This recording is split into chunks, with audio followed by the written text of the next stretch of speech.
Hello everyone. Part 6 में हमें हिंजल और दाही को साथ में दिखाते हैं, जहाँ पर वो बारिश में जाते हुए काफी एंजॉय कर रहे थे और साथ में बहुत ही ज्यादा खुश थे। इसके बाद वो लोग एक रेस्टोरेंट में आ जाते हैं, जहाँ पर हिंजन दाही से पूछता है कि क्या तुम ठीक हो, तो दाही उससे बोलती है कि तुम मेरे लिए टेंशन मत लो, मैं बिल्कुल ठीक हूँ। और इसके बाद वो लोग खाना खाने लगते हैं। थोड़ी देर बाद दाही अपने घर पहुंच जाती है। तभी उसकी मॉम उसका ऐसा लुक देखकर काफी हैरान होती है और बोलती है कि तुमने अपने साथ ये क्या कर लिया। तो दाही बोलती है कि मैंने टाइम पर क्लास ली, अपना होमवर्क भी कंप्लीट कर लिया, इसलिए आप मुझ पर गुस्सा क्यों कर रही हैं, क्योंकि आप ही ने तो बोला था कि मैं कुछ भी कर सकती हूँ। और वैसे भी इन सब की वजह से मेरी स्टडी पर कोई भी फर्क नहीं पड़ेगा, इसलिए आप मेरी फिक्र मत करिए। और ये बोलकर वो वहाँ से अंदर चली जाती है। बट ये सारी बातें दाही ने काफी हिम्मत करके बोली थी और मॉम भी काफी हैरान थी। दूसरे दिन हमें दाही को दिखाते हैं, जो कि अपना पुराना होमवर्क सबमिट करवाने के लिए जाती है। तभी उसे पता चलता है कि उसका होमवर्क तो पहले से ही सबमिट हो चुका है और वो समझ जाती है कि ये सब हाजुन ने किया है, इसलिए वो उसके पास जाकर उस पर गुस्सा करने लगती है, जिसे देखकर हाजुन काफी हैरान होता है और उससे बोलता है कि मुझे लगा कि तुम इससे खुश होगी, बट तुम तो मुझ पर गुस्सा कर रही हो।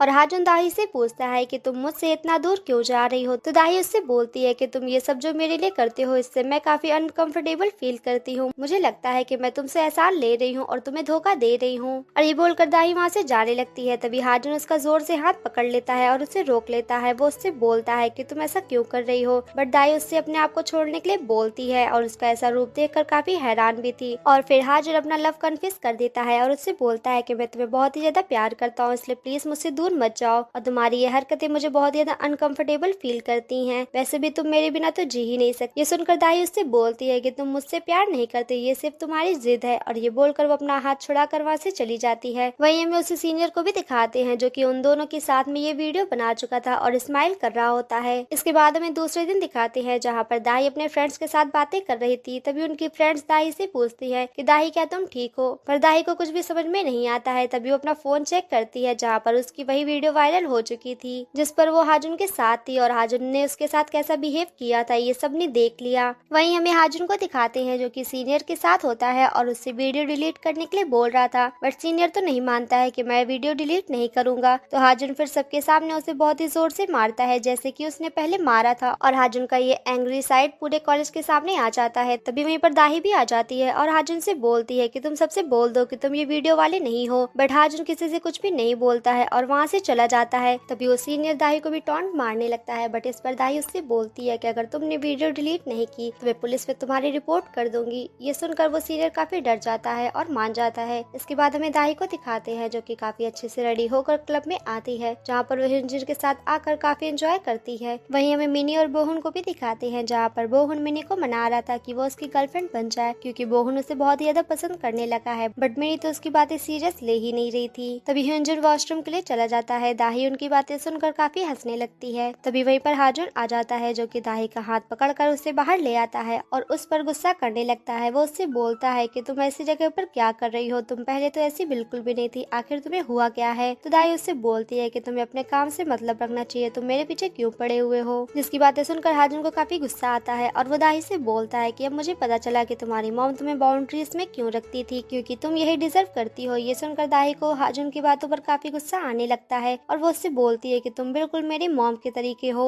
तभी वही हमें दिखाते हैं, जहाँ पर दाही की मॉम आ गई थी और वो दाही को ऐसी जगह देखकर काफी हैरान होती हैं और उसे घर लेकर जाती हैं। तभी वहीं पर हिंजुन और उसके दोस्त आ जाते हैं और हाजुन से पूछते हैं कि दाही कहाँ है। तो हाजुन उससे कुछ भी नहीं बताता है और हंसने लगता है। तो हिंजुन उससे बोलता है कि तुम चाहे जो कुछ कर लो, पर दाही तो सिर्फ मेरी है, वो तुम्हारी कभी भी नहीं होगी। और ये बोलकर वो लोग वहाँ से चले जाते हैं और हाजुन को भी ये सुनकर काफी गुस्सा आता है। वहीं हमें दाही और दाही की मॉम को दिखाते हैं, जहाँ पर उसकी मॉम उस पर काफी गुस्सा कर रही होती है और उससे बोलती है कि ये लो अब्रॉड यूनिवर्सिटी का फॉर्म, इस पर साइन करो, अब मैं तुम्हें अब्रॉड भेजूंगी ताकि तुम वहाँ जाकर अपना करियर बना सको। बट दाही ये सुनकर काफी रोने लगती है और मना करती है कि नहीं, मुझे बाहर नहीं जाना है, मुझे आपके साथ यहीं पर रहना है। आप हमेशा सोसाइटी के बारे में क्यों सोचती हो? क्या आपके लिए मेरी खुशियाँ काफी नहीं है? क्या आप मेरे साथ सिर्फ खुश नहीं रह सकती? पढ़ाई में तो मैं वैसे भी अच्छी थी, पर टॉप तो मैंने हमेशा प्रेशर में आकर किया है। और ये बोलकर दाही काफी जोर जोर से रोने लगती है, जिसे देखकर दाही की मॉम बिल्कुल शांत हो जाती है। दाही वहाँ से रोते हुए अपने रूम में चली जाती है और रूम में भी जाकर बहुत ही ज्यादा रो रही थी। बाहर हमें दाही की मॉम को दिखाते हैं, जो कि बहुत ही ज्यादा रो रही थी और वो याद करती है कि जब वो दाही का एडमिशन करवाने के लिए उसे स्कूल लेकर जा रही थी, तभी उन्होंने प्रिंसिपल की बातें सुन ली थी। क्योंकि दाही की मॉम एक सिंगल मदर है, इसलिए सोसाइटी उन्हें एक्सेप्ट नहीं करती है और प्रिंसिपल भी दाही को एडमिशन नहीं देना चाहते थे। इसलिए दाही की मॉम ने डिसाइड किया था कि वो अपनी बेटी को इतना ज्यादा काबिल बनाएंगी कि उसके बारे में सोसाइटी फिर कुछ ना बोल सके। और यही सारी बातें दाही की मॉम याद कर रही होती हैं और बहुत ज्यादा रो रही होती हैं। फिर हमें हिंजुन को दिखाते हैं जिसके पास उसकी मॉम की कॉल आती है।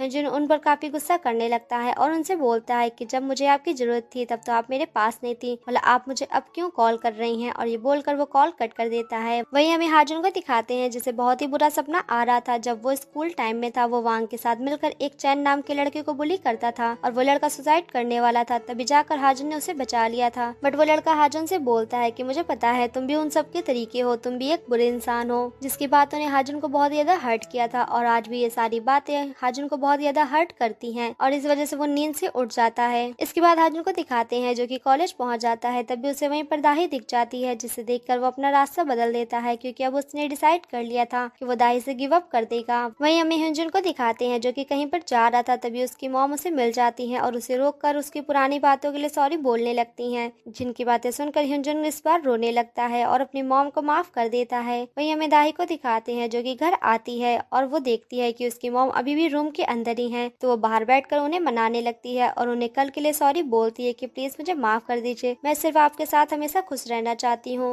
और मुझे प्राउड है कि मैं आपकी ही बेटी हूँ। ये सुनकर उसकी मॉम भी बाहर आ जाती हैं और दाही को हक कर लेती हैं और इसके बाद उन दोनों के बीच सब कुछ ठीक हो जाता है। इसके बाद हमें अगले दिन दिखाते हैं जहाँ पर दाही और उसकी मॉम बैठकर साथ में नाश्ता कर रहे थे। तभी पहली बार दाही की मॉम उसकी तारीफ करती है कि तुम सच में बहुत ही ज्यादा ब्यूटीफुल हो और उसे बोलती है कि जाओ अपनी क्लास लेना और एंजॉय करना, जिनकी बातें सुनकर दाही स्माइल करने लगती है। वही हमें हाजुन को दिखाते हैं जो कि अभी भी उसी लड़के के बारे में सोचकर बहुत ही ज्यादा सैड होता है। तभी वो रास्ते में कांग से मिलता है जहाँ पर वो उसे बताता है कि मैं कुछ दिन पहले चैन से मिला था, वो अब बिल्कुल ठीक है और उसने तुम्हें थैंक्स भी बोला है। उसने बोला है कि अगर तुम उसे उस दिन सुसाइड करने से न बचाते तो आज पता नहीं उसका क्या होता और उसने तुम्हें माफ कर दिया है। जिसकी बातें सुनकर हाजुन काफी रिलैक्स हो जाता है और उसका मन काफी हल्का हो जाता है और अब उसकी लाइफ काफी इजी हो सकती है। वो घर जाकर डिसाइड करता है कि अब वो सिर्फ अपनी लाइफ में फोकस करेगा क्योंकि अब उसके लाइफ से उस लड़के का चैप्टर भी खत्म हो गया है और दाही से भी वो मूव ऑन करना चाहता है। इसके बाद हमें सबको एक कॉन्सर्ट में दिखाते हैं। तभी वहीं पर दाही आ जाती है और आकर हिंजुन का हाथ पकड़ लेती है, जिसे देखकर बोहन तो बहुत ज्यादा जेलस होता है और अपना हाथ दिखाते हुए मिनी को बोलता है कि तुम तो मेरा हाथ ऐसे नहीं पकड़ती, क्योंकि मिनी ने बोहन को एक्सेप्ट कर लिया है बट वो सबके सामने उसका हाथ नहीं पकड़ती क्योंकि वो बहुत ही ज्यादा अनरोमांटिक है। तभी वहीं पर अनाउंस होता है कि मौसम खराब होने की वजह से सीनियर की परफॉर्मेंस अब नहीं हो पाएगी, इसलिए आप जूनियर की परफॉर्मेंस एंजॉय कर सकते हैं। तभी स्टेज में कांग, हिंजुन और बोहन जाते हैं जहाँ पर पहले तो वो लोग बहुत ही ज्यादा नर्वस थे जिसकी वजह से वो लोग कुछ भी नहीं कर पाते हैं और ना ही सिंग कर पाते हैं। बट फिर वो लोग काफी अच्छे से सिंग करते हैं जहाँ पर हिंजुन तो सॉन्ग गा रहा होता है और बोहन रैपिंग करता है। वहीं पर कांग भी गिटार बजा रहा था, जिनका परफॉर्मेंस देखकर सारे लोग काफी ज्यादा खुश हो जाते हैं। वहीं पर दाही बोलती है कि स्टार्टिंग तो बहुत ज्यादा हार्ड थी और एंडिंग बहुत ज्यादा हैप्पी हो गई है क्योंकि लाइफ भी ऐसी ही होती है और ऐसे ही इस ड्रामे का एंड होता है। तो जल्दी मिलेंगे एक न्यू ड्रामा के साथ। Thanks for